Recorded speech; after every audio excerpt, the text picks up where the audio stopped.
Saludos, estimados participantes. Bienvenidos a esta unidad de Derecho Constitucional. Sé que no les he dado la unidad número 2, pero voy a adaptarme a la unidad número 3, que es la próxima unidad de evaluar, lo que es la unidad de derechos y garantías constitucionales en la Constitución de 1999, valga la redundancia. Vamos a abordar temas como los hechos importantes para la conquista de los derechos humanos en Venezuela y luego pasar a derechos fundamentales dentro de lo que es nuestra Constitución Nacional. Vamos a hablar de los derechos, garantías y deberes, algunos artículos importantísimos que como futuros abogados de la República deben conocer para la defensa de sus clientes.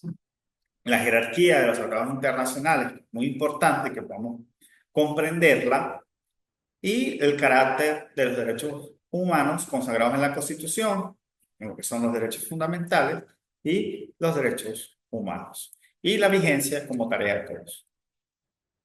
Estimados participantes, es importante pues aludir que no fue una tarea fácil para que hoy por hoy estén todos los derechos consagrados en nuestra Constitución.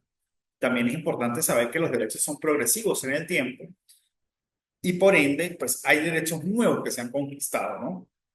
Estaba yo por allí en un foro, una charlita, y hablaban del acceso al Internet ya como un derecho humano. Pues es fundamental, estimados participantes, para poder estudiar, para poder trabajar, inclusive, bueno, nuestras plataformas tecnológicas para poder hacer estos acercamientos hacia ustedes, estimados participantes. Y bueno, quiero detenerme allí un poquito antes de hablar de estos hechos importantes que dieron lugar al preámbulo y a la Constitución Nacional de 1999. Y quiero detenerme porque es que el preámbulo es la parte donde se establecen los fines que persiguen o que consagran nuestro importante texto constitucional. Es la iluminación y guía de cada uno de los artículos, por lo que no es posible que el desarrollo de las normas contradiga las consideraciones que dice nuestro preámbulo. El preámbulo destaca el establecimiento de una democracia como un modelo de gobierno en el que se reconozca la participación directa de todas las personas, así como la diversidad de culturas y el derecho de expresarse de acuerdo a nuestras costumbres. El preámbulo también indica los valores tan importantes como la libertad, la independencia, la paz, la solidaridad, la soberanía, el bien común, la integridad territorial, la convivencia y el imperio de la ley. Asimismo, asegura el respeto de nuestros derechos fundamentales como la vida, el trabajo, la cultura, la educación, la justicia social y la igualdad. Consagra los principios de universalidad e indivisibilidad de los derechos humanos. Es decir, se ratifica la prohibición de hacer discriminación que impida el goce de estos derechos, al tiempo que reconoce que los derechos humanos son todos importantes. Todo esto, estimados participantes, lo reconoce nuestro preámbulo. Hay artículos importantísimos como es la preferencia por los derechos humanos, el artículo 2 constitucional, que dice que toda ley aprobada en Venezuela, así como cualquier actuación por parte de los diferentes organismos del Estado, debe ser respetuosa y acorde con los principios establecidos en las normas internacionales de protección de los derechos humanos. Además de ello, tenemos el artículo 3 de 152, la finalidad del Estado, cual es defender a la persona humana y construir una sociedad justa y amante de la paz y respetuosa de los derechos humanos. ¿Ok, estimados participantes? Son principios fundamentales que debemos comprender y conocer como futuros abogados de la República. Además de ello, ya para entrar un poco en lo que es la diatriba de la clase de hoy, tenemos derechos civiles, derechos políticos, derecho a la nacionalidad, etcétera, etcétera. Sin embargo, bueno, es importante traer a colación algunos hechos importantes en la conquista de los derechos humanos. Yo principalmente en las clases acostumbro a hablar de estos cuatro, pero sin embargo hay hechos importantísimo de la historia venezolana que no puedo ampliar en lo que es una sola clase de 20, 25, 30 minutos, como es la resistencia indígena, la primera rebelión popular contra las políticas económicas, los primeros movimientos independentistas por allá en 1797, la creación de la Junta Patriótica en 1810, la Guerra de Independencia en 1821, la abolición de la esclavitud en 1850, la primera huelga petrolera en 1925, entre otras más. Sin embargo, pues lo más reciente y para mí lo que yo destaco más importante que acotar aquí es el derrocamiento de la dictadura del presidente Marcos Pérez Jiménez en 1958. Pues se observa una huelga general iniciada el 21 de enero, junto con acciones de calle en las que participaron diversos sectores organizados para ese momento de la sociedad. Eran estudiantes, eran trabajadores, eran empresarios, eran gremios que aceleran la caída de este dictador el 23 de enero de 1958. Posterior a esto, luego de pues, todo lo concerniente, nace una nueva constitución en 1961, perdón, el 23 de enero, luego de esa revuelta cívico-militar y del derrocamiento del régimen del general Marcos Pérez Jiménez, la Junta del Gobierno promulga una nueva constitución que amplía entonces esos derechos sociales y que mantiene la conquista de los derechos civiles, sobre todo los referentes al sufragio, la democracia. ¿Ok? Luego tenemos, lamentablemente, la masacre del Amparo en 1988, donde 14 pescadores fueron asesinados a manos de funcionarios del ejército venezolano en el estado Apure. Este hecho despierta entonces, estimados participantes, la conciencia de muchos venezolanos sobre las violaciones de los derechos humanos ocurridos en nuestro país, a pesar de vivir en un sistema democrático, como lo dice nuestra constitución anterior a la actual. ¿Ok? En esta década comienzan a surgir organizaciones no gubernamentales que defienden, que garantizan, que colaboran al Estado sobre el tema de nuestros derechos humanos. Y los mismos conforman hoy en día un movimiento con presencia nacional, que bueno, lamentablemente en la realidad del país están pues siendo perseguidos en la actualidad. ¿Okay? Luego viene el Caracazo en 1989, perdón, no sé qué tengo por el 1800, donde espontánea y desordenadamente una enorme poblada toma las calles de Caracas. Y allí protestan contra las medidas económicas anunciadas por el gobierno recién iniciado para la época. Y la represión vivida los días posteriores se convierte en un hecho de los más lamentables por los que ha pasado nuestro país en materia de respeto a los derechos humanos, de acuerdo pues a la persecución que hubo para el momento, los asesinatos, las violaciones sistemáticas de derechos humanos y pues por ende, casi 10 años después, nace una nueva constitución. ¿Ok? Se aprueba una nueva constitución donde se reconocen y amplían un conjunto de derechos humanos, tanto civiles y políticos, sociales, culturales, donde la acción de las organizaciones gubernamentales de derechos humanos fue primordial para ese proceso. Y tenemos una constitución, a mi criterio muy personal, como abogado y especialista en derechos humanos, ya próximo a obtener mi título profesional, ya académicamente está aprobada la tesis, que nuestra constitución es la más garantista de los derechos, pero hace falta que nosotros como abogados nos apropiemos de esta constitución y la hagamos valer. En pocas palabras, estimados participantes, vuelvo y repito mi opinión muy personal, nuestra constitución, aunque es la más garantista en derechos humanos, por los momentos es letra muerta. ¿Ok? Pero es una nueva constitución que garantiza en la mayoría de sus artículos, desde el preámbulo en adelante, los derechos humanos y el respeto por parte de esa distribución del poder público de cada uno de los entes y los poderes del Estado hacia los ciudadanos venezolanos. Como les venía indicando, hay algunos artículos importantísimos sobre la prevalencia de los derechos humanos en el país. Como les el artículo 19, que dice que la responsabilidad por el respeto y garantía de los derechos humanos es exclusivamente del Estado. Entonces aquí, estimados participantes, hay que diferenciar lo que es un delito de una violación de los derechos humanos. Bueno, porque a veces los estudiantes de derecho no conocemos esa diferenciación, porque una cosa es yo como funcionario del Estado que te viole un derecho a ti y otra cosa es un particular que te viole tus derechos. Y podríamos caer en un delito.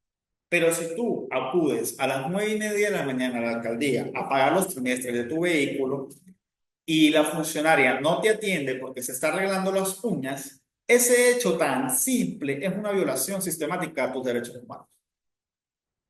Porque ese es el trabajo de ella, es el horario laboral de ella y tiene que darle atención, ¿ok? Y es un agente del Estado, está cumpliendo con su función. Les doy este ejemplo, estimados participantes, porque asociamos la violación de derechos humanos siempre con la Guardia Nacional, con la Policía Nacional o con este tipo de agentes del Estado. Y no, son todos los órganos y poderes del Estado que representen el Estado, los violadores sistemáticos de derechos. No solamente es el policía que alza las armas contra su pueblo, sino también es cada uno de los trabajadores que representan el Estado. No es lo mismo que el profesor Jason agarre un cuchillo y acuchilla a una persona. Aunque el Estado debería garantizar la seguridad de los ciudadanos y que eso no ocurriese, y por allí hay una violación de los derechos humanos, mi acción es una acción omisiva y es un delito. Más no es una violación, más no es una vulneración de los derechos humanos por parte mía como civil, como ciudadano. Ojo, que se puede denunciar esta acción al Estado, claro, porque el Estado debe velar por el derecho a la vida de sus ciudadanos, por la seguridad nacional. Espero y se entienda, estimados participantes. Sin embargo, pues saben que estoy atento a sus dudas, sus preguntas por el interno o por el área de debate de nuestra plataforma. El artículo 20 nos habla del derecho al libre desenvolvimiento de la personalidad humana, de que todas las personas son iguales ante la ley, sin embargo, tienen el derecho de ser y comportarse de acuerdo a su personalidad, siempre y cuando respeten los derechos de las mismas personas. Mi derecho termina donde empieza el derecho de los demás, pero cada quien es como quiere ser. ¿Ok? El artículo 21 nos habla de igualdad ante la ley, principio de equidad. Todas las personas deben recibir igual tratamiento sin que se puedan establecer en ningún momento discriminaciones de ningún tipo sobre la base de diferencias de raza, sexo o condición social. El artículo 22 nos habla de la amplitud de los derechos. Los derechos humanos no son únicamente los mencionados en la Constitución o en las leyes internacionales. Pueden haber otros que, aunque no aparezcan en el texto constitucional, se consideran derechos de igual manera. Es decir, no todos se encuentran establecidos en la Constitución, que debería, a mi criterio, para que no quepa duda alguna. El principio de irretroactividad de la ley. Ninguna ley podrá ser aplicada en una situación o hecho que haya ocurrido con anterioridad a su vigencia, a menos que sea para imponer una sanción menor. Y como lo vemos en la gráfica, tenemos un goce irrenunciable de nuestros derechos y una igualdad ante la ley que ya la expliqué. Ese goce irrenunciable es que nadie puede renunciar a sus derechos. Todos tenemos los mismos derechos, tenemos los derechos humanos y se deben respetar. Y yo no le puedo transmitir mis derechos a otra persona. ¿Ok? Son mis derechos y se deben respetar.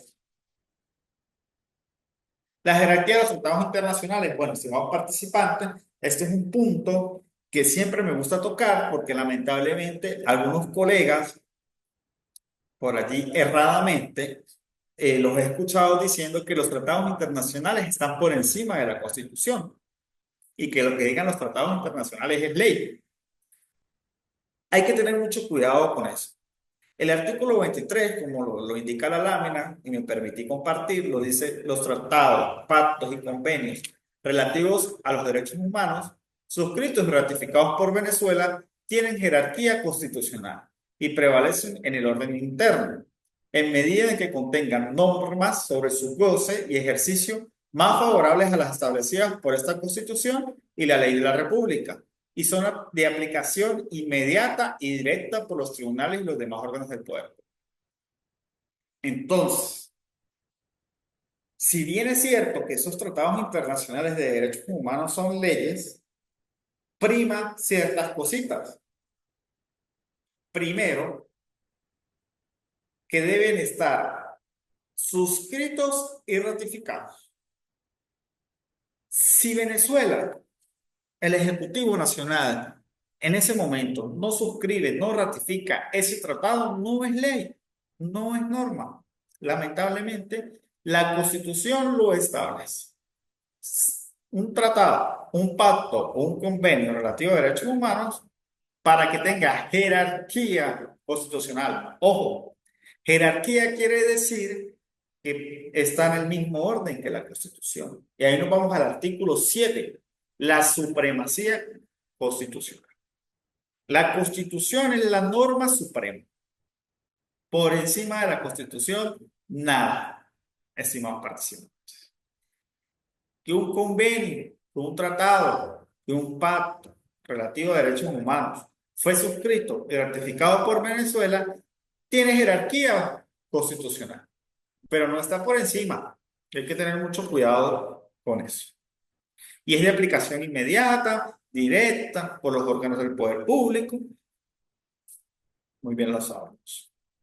Ahora bien, el territorio de aplicación de los derechos humanos y de los derechos fundamentales. Y hay que diferenciar. Es muy importante para mí que podamos comprender esta diferenciación. Los derechos fundamentales los recoge la Constitución venezolana. Una serie de derechos que deben ser respetados como garantía individual y se interpretan de conformidad con los derechos humanos. Cuando un derecho humano lo acoge la Constitución, se convierte en un derecho fundamental de cada Estado. Sin embargo, sigue siendo un derecho humano. ¿Qué es la diferenciación y cuál es el ámbito de aplicación? Que mi derecho a la libertad de expresión es universal. Pero lamentablemente hay estados como Corea del Norte donde no existe ese derecho, ni en la Constitución, ni en la vida real. Entonces, no es un derecho fundamental en Corea del Norte, aunque sigue siendo un derecho humano, simplemente está violentado para la mujer. ¿Ok? Entonces, ese es el territorio de aplicación. Los derechos humanos son universales. Mi derecho a la vida es aquí, en Rusia, en Francia, en Japón, en donde sea. Pero cuando la Constitución lo ampara, se convierte también, aparte de ser un derecho humano, en un derecho fundamental de nuestra Constitución. Ya para finalizar, estimados participantes, esta clase explicativa, corta y muy nutritiva para su actividad número 3, hay que evitar, como futuros abogados de la República, los retrocesos en nuestros derechos humanos. No podemos permitir que nazca una nueva constitución que deteriore, retroceda derechos ya adquiridos. También hay una necesidad de unión por parte de todo el gremio de abogados, de los estudiantes, de la comunidad, de la sociedad, para revivir nuestros derechos, para que la Constitución deje de ser una letra muerta. Existen amenazas, muchas, pero debemos trabajar en equipo y en conjunto para sobrellevarlas y lograr el reconocimiento y disfrute de todos los venezolanos de sus derechos humanos. Estimados participantes, esto fue la clase de hoy. Agradecido por quienes me escuchan de manera síncrona y estamos a la orden para cada una de sus dudas e inquietudes y en la actividad sumativa número 3 del 40%. Les deseo mucho éxito.